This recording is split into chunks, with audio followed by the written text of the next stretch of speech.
చేరుకులు వచ్చిన మీ అందరికీ యేసుక్రీస్తు పేరిట శుభాభినందనాలు తెలియజేస్తాము. మరి కొన్ని ప్రాంతాల్లో లేదా కొన్ని దేశాల్లో వారి వారి టయాని ప్రకారంగా ఈ యొక్క 40 రోజుల ప్రార్థనని ప్రారంభించారు. ఈ రోజు నుంచి ఈ యొక్క 40 రోజుల ప్రార్థన అనేదాన్ని లెంట్ సీజన్ అని కూడా వాళ్ళు పిలుస్తూ ఉంటారు. ఈ లెంట్ సీజన్లో 40 రోజులు ఉపవాస ప్రార్థన చేస్తారు. ఇందులో 6 రోజులు సండేస్ వస్తాయి. ఈ 6 సండేస్ తీసేసి, అంటే 46 రోజులు తీసేసి 40 రోజులు ఉపవాస ప్రార్థనని చేస్తూ ఉంటారు. అయితే బైబిల్లో ఇలాగా ఆదివారాలు లేదా పాత నిబంధన ప్రకారం శనివారాలు తీసేసి ప్రార్థనలు చేయలేరు. ఈ యొక్క 18వ తేదీన విభూది బుధవారం అంటారు. మార్చి 29వ తేదీన మటల ఆదివారం చేస్తారు. అలాగే ఏప్రిల్ 2వ తేదీన గురువారం ప్రభువారు పాదశుద్ధి కార్యక్రమం చేసి ఆయన ప్రార్థనకి వెళ్ళినటువంటి సందర్భము బల్లారాధన ఇచ్చి, ఏప్రిల్ 3వ తేదీన మరి గుడ్ ఫ్రైడే, అలాగే ఏప్రిల్ 5వ తేదీన ఈస్టర్ లేదా పునరుద్ధాన దినం. ఇలాగా ఈ యొక్క 5 కార్యక్రమాలు బాగానే చేసుకుంటూ ఉంటారు కొన్ని సంఘాలు. ఈ లెంట్ అనేది వసంతకాలాన్ని, అదే ఇంగ్లీష్లో స్ప్రింగ్ సీజన్ అంటారు. ఈ యొక్క సీజను దేవుని యొక్క ప్రేమలో ప్రియులరా గుడ్ ఫ్రైడే వరకు జరుగుతుంది. The season of good Friday అని అంటారు. లెంట్ అనే మాట ఆంగ్లో సాక్సన్ పదమైనటువంటి లెంటన్ నుండి వచ్చింది. లెంట్ అంటే చీలు లేదా పగలగొట్టు, చిగుర్చుట అనే అర్థాలు ఉన్నాయి. ఈ భస్మ బుధవారం అనే మాట, భస్మము అంటే కాల్చబడిన తర్వాత వచ్చిన బూడిద, దాన్ని భస్మం అన్నారు. అందుకని భస్మ బుధవారం అంటారు. భస్మము అనే మాట తెలుగు మాట కాదు, సంస్కృత పదం. ఈ బూడిద చల్లుకోవటం, దీనికి లేఖన భాగాలు వాళ్ళు ఏం చెప్తారంటే, ఎస్తేరు గ్రంథం 4వ అధ్యాయం 1వ వచనము, యోబు గ్రంథము 2వ అధ్యాయము 8వ వచనము, దేవుని యొక్క ప్రేమలో ఇవన్నీ మనకి కనపడుతూ ఉంటాయి. నీనెవే ప్రజలు మరి యోనా గ్రంథం 3వ అధ్యాయం 6వ వచనము, అలాగే తామారు 2 సమూయేలు గ్రంథం 13వ అధ్యాయం 19 నుంచి 21వ వచనం వరకు, దేవాలయంలో అర్పించినటువంటి బలులను నుండి వచ్చినటువంటి బూడిద మైలపడిన వారి మీద చల్లుతారన్నమాట. సంఖ్యాకాండము 19వ అధ్యాయం అంతా ఈ విషయాలు మనకి కనపడుతూ ఉంటాయి. అయితే అది ఆ రోజుల్లో అలా చేస్తే, ఈ రోజుల్లో మట్టలాదివారం రోజున పిల్లలు మట్టలు పట్టుకొని వచ్చినటువంటి ఆ మట్టలను మరి మందిరంలోనే ఒక చోట దాన్ని ప్రిజర్వ్ చేసి అవన్నీ ఎండిపోతాయి 1 సంవత్సర కాలం తర్వాత. ఇప్పుడు ఈ భస్మ బుధవారం రోజున వాటన్నిటిని కాల్చుతారు. కాల్చిన తర్వాత వచ్చిన బూడిదను పూసుకోవటం జరుగుతూ ఉంది. అయితే పాత నిబంధనలు అలాగే లేదు. సంఖ్యాకాండంలో 19వ అధ్యాయం అంతా మీరు చదివితే విషయాలు తెలుస్తాయి. హెబ్రీ పత్రిక చూడండి, 9వ అధ్యాయము 13-14 వచనాలు. 13-14 యేసు రక్తము శుద్ధీకరిస్తుంది. ఏ రక్తము శుద్ధీకరించేస్తుంది? రక్తం.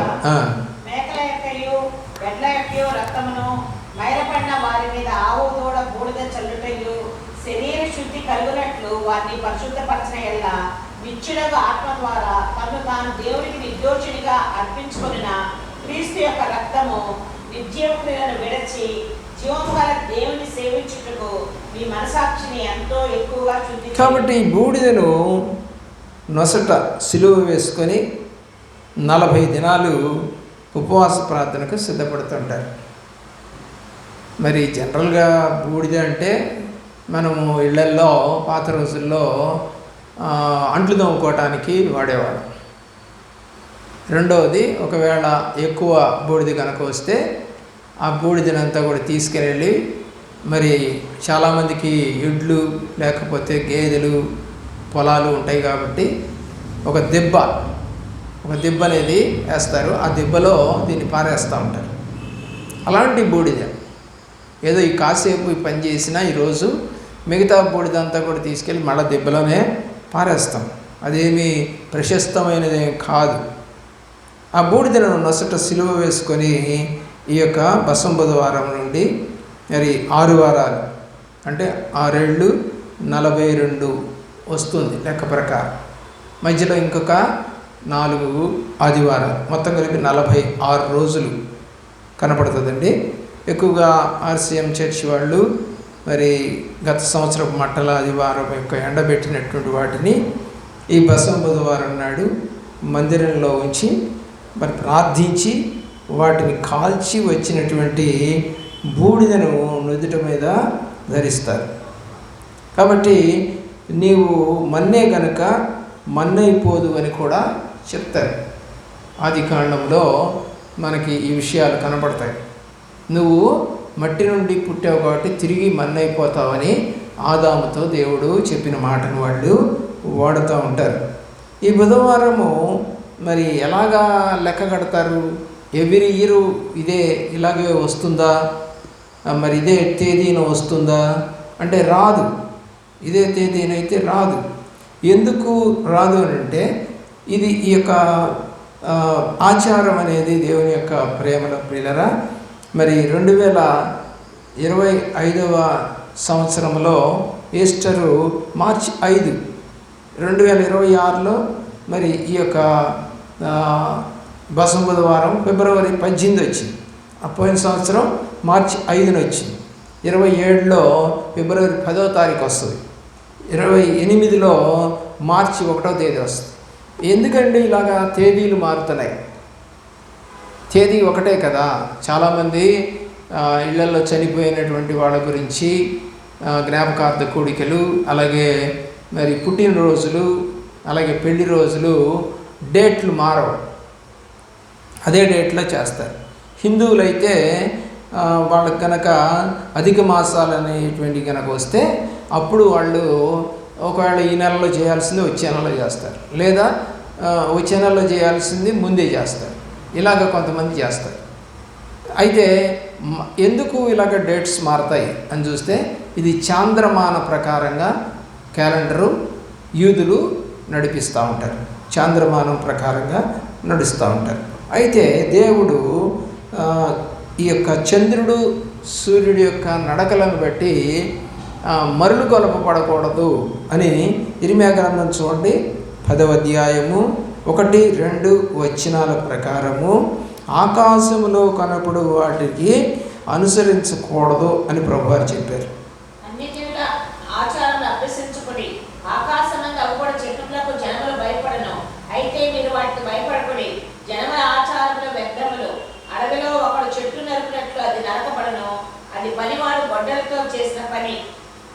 కాబట్టి ఏమన్నాడు? అన్యుల ఆచారములను అభ్యసింపబడి ఆకాశం ముందు కనబడే సూర్యుడు చంద్రుడు వాటికి మీరు భయపడదు. చూడండి, దేవుడు స్పష్టంగా ఇర్మీయా గ్రంథంలో రాశాడు. పాత నిబంధనలో గ్రంథం ఇది యూదుల దగ్గర కూడా ఉంటుంది, ఇర్మీయా గ్రంథం. మరి అన్ని చర్చెస్లో కూడా ఈ ఇర్మీయా గ్రంథం అనేది ఉంటుంది. ఆకాశంలో అగుపడు నక్షత్రములకు మీరు భయపడకూడదు, వాటిని చూసి మరులు కలపకూడదు. మరి ఇప్పుడు చేస్తున్నటువంటి ఆచారము దేనికి సంబంధించింది? చాంద్రమానం. అంటే చంద్రుడు నడుస్తున్న నడకను బట్టి ఈ యొక్క పండగలను లేదా ఈ యొక్క దినాలను అనుసరిస్తూ ఉంటారు. అది వాళ్ళ క్యాలెండర్. ప్రియులారా, మరి హిందువులు కూడా అలాగే చేస్తారు, అలాగే ముస్లిమ్స్ కూడా అలాగే చేస్తూ ఉన్నారు. ముస్లిమ్స్ రంజాన్ నెల ఎప్పుడు ప్రారంభమవుతుంది అనేది చూస్తారు, చంద్రుడు చూసి చేస్తారు. అలాగే ఆ పండగ చేసుకునే రోజు కూడా నెలవంక కనపడాలి. నెలవంక కనపడితేనే మరి ఒక్కొక్క కంట్రీలో లేదా ఒక్కొక్క ప్రాంతంలో, ఢిల్లీలో ఒకళ్ళకి కనపడితే మనకు కనపడలేదనుకోండి, ఢిల్లీ వాళ్ళు ఏమో ముందు చేసుకుంటే మనమేమో తర్వాత చేసుకుంటాం, లేదా ఇంకొక కంట్రీ వాళ్ళు ముందు చేస్తే మనం తర్వాత చేస్తాం. ఎందుకంటే వాళ్ళకి కనపడాలి. వాళ్ళకి ముల్లాలు వాళ్ళంతా ఉంటారు, వాళ్ళు చూస్తారు, చూసి అది ఓకే అనుకొని చెప్తారు. అప్పుడు మాత్రమే వీళ్ళు ఈ యొక్క పండుగను చేసుకుంటారు. అలాగే దేవుని ప్రేమిస్తున్న ప్రియులారా, సంక్రాంతి పండుగ కూడా అంతే. సంక్రమణము జరిగిన రోజు దాన్ని చేసుకుంటారు. మరి ఈ 40 రోజులు ఈ యొక్క పండుగ చేయాలా చేయకూడదా, ఎందుకు మనము చేయాలి అనేది కనుక ఆలోచన చేస్తే బైబిల్లో చాలా సందర్భాలు కనబడతాయి.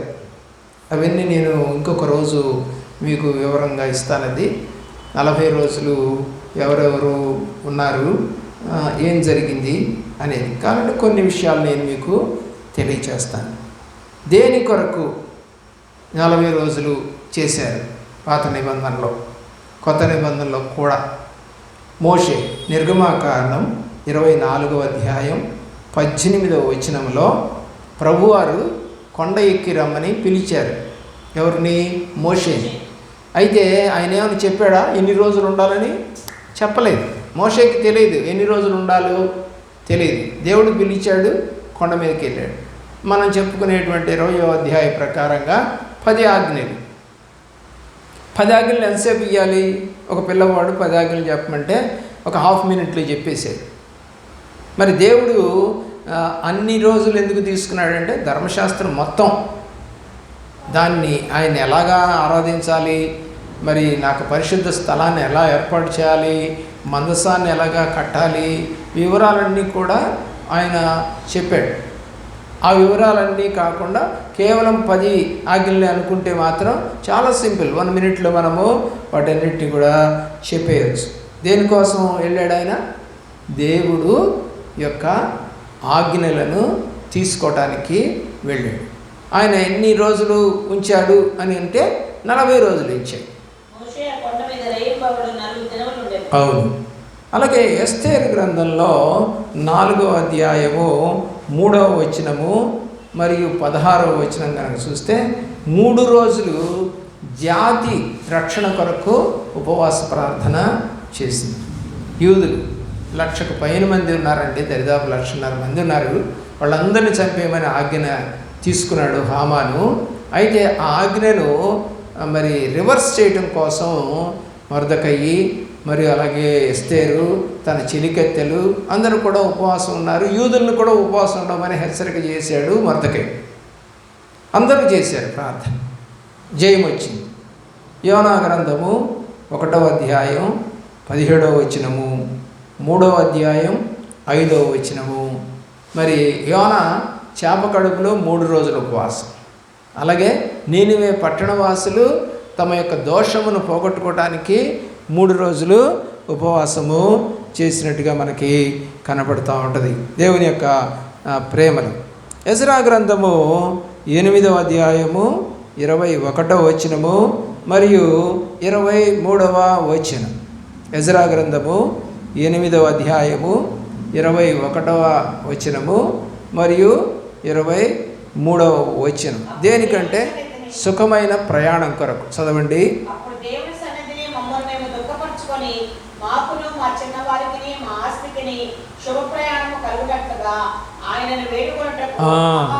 సుఖమైనటువంటి ప్రయాణం కొరకు అహావా నది దగ్గర వాళ్ళు ప్రార్థన చేసినట్టుగా మనకి కనపడతా ఉంది. దానియేలు గ్రంథము 9వ అధ్యాయము 3వ వచనములో తిరిగి యెరూషలేముకి వెళ్ళాల్సినటువంటి సమయం వచ్చిందని ఇర్మియా గ్రంథం ద్వారా తెలుసుకున్నటువంటి దానియేలు ఉపవాస ప్రార్థన చేశాడు. దేవుడి యొక్క ఆజ్ఞలు తీసుకోవడానికి 21 రోజులు తీసుకున్నాడు. అలాగా నెహెమ్యా గ్రంథం 1వ అధ్యాయము 4వ వచనంలో మందిరము కాల్చబడిందని తెలిసి నెహెమ్యా ఉపవాస ప్రార్థన, కన్నీటి ప్రార్థన చేశాడు. 9వ అధ్యాయము మరి 1 నుంచి 3 వచనాలు కనుక మనం చూసినట్లయితే అన్ని జనుల నుంచి వేరయ్యి వారు 3 గంటల సేపు వాక్యం విని 3 గంటల సేపు పశ్చాత్తాపడి ఇలాగా వాళ్ళు కూడా ఉపవాసము ఉన్నారు. అపోస్తల కార్యగ్రంథము 13వ అధ్యాయము 2, 3 వచనాల్లో కూడా ప్రార్థనలు చేశారు. ఉపవాస ప్రార్థన అభిషేకించి సేవకు పంపించడానికి. ప్రియులరా 14వ అధ్యాయము 23వ వచనంలో కూడా దైవ చిత్తమును తెలుసుకొని వాళ్ళు నడవటానికి వారిని పంపించినట్టుగా మనము చూస్తూ ఉంటాం. మొదటి రాజుల గ్రంథము 12వ అధ్యాయము 8వ వచనంలో ఏలియా 40 రోజులు మరి ఉపవాస ప్రార్థన చేసి సేవ నిమిత్తము బయలుదేరి వెళ్ళాడు. 21 అధ్యాయము 27వ వచనంలో అహబు కూడా అలాగా గోనెపట్ట కట్టుకొని బూడిద పోసుకొని తనకు రాబోతున్న శిక్షను తప్పించుకోవడానికి ఉపవాస ప్రార్థన చేశాడు. లేవీకాండము 23వ అధ్యాయము చూడండి. లేవీకాండము దేనికి ఉపవాసము చేశారో 23, 27వ వచనము నుండి 29వ వచనము వరకు. దేనికంటే ఉపవాసము పాపము నిమిత్తమైన ప్రాయశ్చిత్తార్థం, పాపాన్ని పరిహరింపమని దేవుణ్ణి వేడుకోవటానికి ఉపవాస ప్రార్థన చేశారు. చదవండి.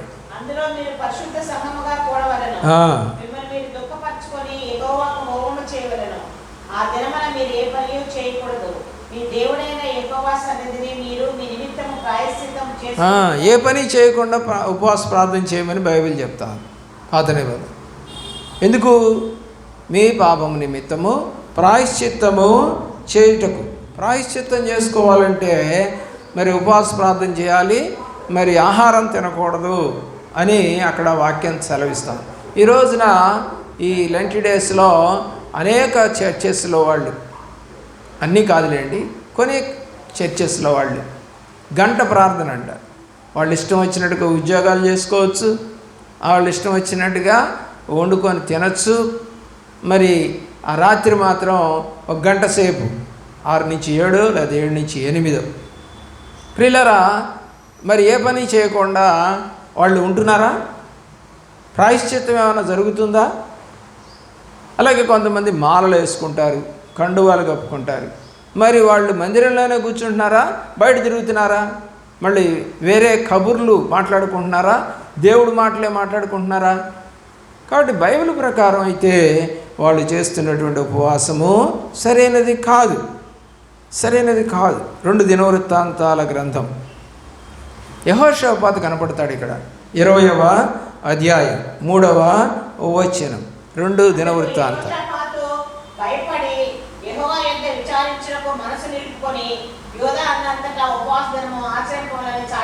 దేనికి?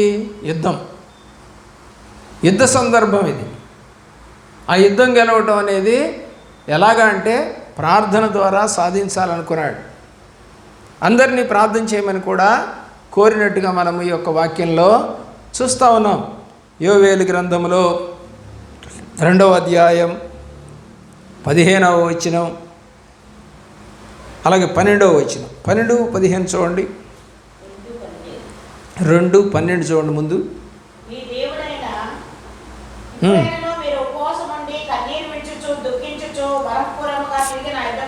ఎలాగా రావాలంట? మనఃపూర్వకంగా రావాలి ఉపవాస ప్రార్థనకి. అంటే ఇష్టపడి చేయాలి. చాలా చర్చెస్లో, కొన్ని చర్చెస్లో మంగళవారం, కొన్ని చర్చెస్లో శుక్రవారం, కొన్ని చర్చెస్లో బుధవారం, కొన్ని చర్చెస్లో శనివారం ఉపవాస ప్రార్థనలు జరుగుతూ ఉంటాయి. ఇది రొటీన్గా. అయితే మనఃపూర్వకంగా రావట్లేదనేది వాస్తవం. ఏదో మొక్కుబడిగా వచ్చిపోతున్నారనేది కూడా వాస్తవం. 15వ వచనం కూడా చూడండి. సీయోనులో బాకా ఊదుడి, ఉపవాసము ప్రతిష్ఠించుడి, రథదేవుని నియమించి ప్రకటన చేయుడి, జనులను సమకూర్చుడి, సమాజ కూటము ప్రతిష్ఠించుడి. ఉపవాస ప్రార్థనకి జనులను సమకూర్చాలి. సేవకులు కూడా ప్రార్థన చేయాలి. విశ్వాసులే కాదు, సేవకులందరికీ కూడా ఆజ్ఞది. అందరూ ఉపవాస ప్రార్థనలు చేయాలి. 1వ లేకపోతే న్యాయాధిపతి 1 సమూయేలు చూడండి. 1 సమూయేలు 7వ అధ్యాయము 6వ వచనం. 1 సమూయేలు గ్రంథము 7వ అధ్యాయము 6వ వచనం. వారు మిస్పాలో కూడుకొని నీళ్లు చేది యెహోవా సన్నిధిని కుమ్మరించి ఆ దినము ఉపవాసం ఉండి యెహోవా దృష్టికి మేము పాపాత్ములమని ఒప్పుకొనిరి. ఉపవాస దినాల్లో మేము పాపులము అని చెప్పి ఒప్పుకుంటూ ప్రార్థన చేయమని బైబిల్ రాసి. కానీ ఈరోజు ఉపవాస ప్రార్థనలో ఒక ఆయన నన్ను పిలిచాడు. ఈ 40 రోజుల ఉపవాస ప్రార్థనలో ఒకరోజు నాకు మెసేజ్ ఇవ్వమని చెప్పారు. ఆయన అంటాడు పిలిచి, అయ్యా ఒక పావు గంట చెప్పండి అన్నాడు. గంట సేపు ఆ యొక్క ఉపవాస ప్రార్థన దినము వాళ్ళకి. అయితే ఆయన పావు గంట వాక్యం చెప్పమన్నాడు. పావు గంటలో ఏం వాక్యం అర్థం అవుద్దండి వాళ్ళకి అని అన్న. వాళ్ళకు షెడ్యూల్ పెట్టుకున్నారు, ఎవరు ఏ వాక్యం ఏ రోజు చెప్పాలి. కాబట్టి పశ్చాత్తాప ప్రార్థనలు అయితే కనపడలే నాకు అక్కడ. పాపములు ఒప్పుకుంటూ ప్రార్థన చేశారా అంటే కనపడలేదు. ఏమండి కన్నీళ్ళు పర్యంతం కన్నీటితో ప్రార్థన చేశారా అంటే లేదు. మొక్కుబడిగా వచ్చారు, ప్రార్థన చేశారు, పాటలు పాడారు, నాకు పావు గంట ఇచ్చారు సమయము, ఇక క్లోజ్ చేశారు. క్లోజ్ చేయగానే మళ్ళీ సాయంకాలం ఒక ఆమె పులిహార తెచ్చిందంట. నిన్నటి దినాన్ని ఏం చేశారంటే ఉప్మా తెచ్చారు ఒకళ్ళు. అలాగా అయిపోగానే 1 గంట ప్రార్థనకి వాళ్ళు మరి మేము కూడా దేవుడి సన్నిధిలో టిఫిన్ పెట్టాం అనుకుంటూ వాళ్ళు గంట ఉపవాస ప్రార్థన చేస్తూ ఉన్నారు. రంజాన్ మాసంలో నిజమైన ముస్లిమ్స్ పగలంతా ఏం తినరండి. అంటే సూర్యోదయం దగ్గర నుంచి సూర్యాస్తమయం దాకా తినరు, ఉమ్ము కూడా మింగరు, అంత నిష్టగా ఉంటారు. పిల్లలు ఆలోచించేయండి. 6 సూర్యుడు అస్తమించిన తర్వాత వాళ్ళు హలీమనో ఏదో పెట్టుకొని తింటూ ఉంటారు. మంచి బలమైన ఆహారం తింటారు.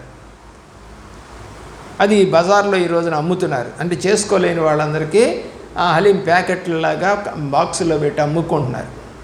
అవి తిని మేము ఈ రోజున ఉపవాసం ఉన్నాం అని చెప్పుకుంటూ ఉన్నవాళ్ళని ఎంతోమందిని మనము చూస్తూ ఉన్నాం. న్యాయాధిపతుల గ్రంథము 20వ అధ్యాయము 26వ వచనంలో యుద్ధంలో విజయం కొరకు నాయన అక్కడ వాళ్ళు మరి ప్రార్థన చేసినట్టుగా మనకి కనపడుతుంది.